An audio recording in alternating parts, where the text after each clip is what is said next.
À la découverte des racines des mots français, un voyage à travers le temps et l'histoire.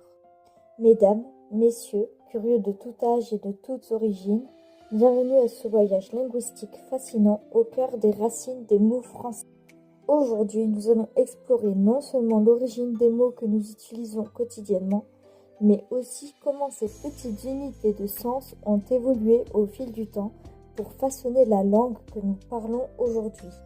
Installez-vous confortablement car cette aventure à la fois sérieuse et légère, pleine de découvertes, est prête à commencer.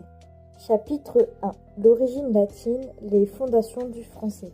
Les racines des mots français plongent souvent dans le latin, cette langue qui fut la matrice de la majorité des langues romanes. Imaginez-vous à l'époque de l'Empire romain où la langue latine était parlée par les soldats, les marchands, les poètes et même par les empereurs. Le français, comme ses cousins espagnols, italiens, portugais et roumains, a hérité de nombreuses structures et mots du latin. Prenons le mot information. Vous serez surpris d'apprendre que ce mot vient du latin informatio, signifiant façon de former ou de donner forme à une idée.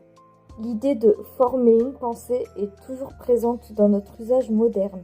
Nous donnons une forme à une idée, nous transmettons une information. Mais la magie des racines va bien au-delà de simples mots. Les racines latines nous permettent de comprendre l'évolution des sociétés, des mentalités, des besoins.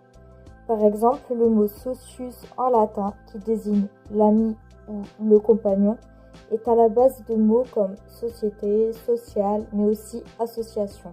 Si l'on y réfléchit un instant, c'est une invitation à comprendre notre place dans le monde, toujours reliés les uns aux autres par une toile invisible mais solide, tissée de mots. Chapitre 2. Le grec et ses contributions, la pensée philosophique et scientifique.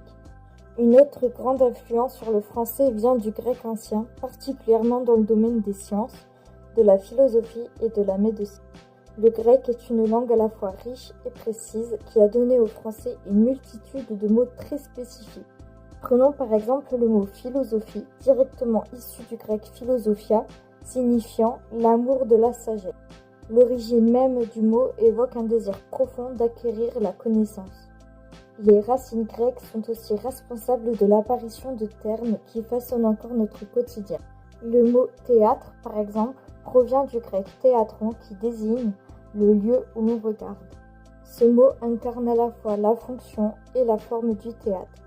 Nous retrouvons cette racine dans des mots comme spectacle, télévision ou cinéma,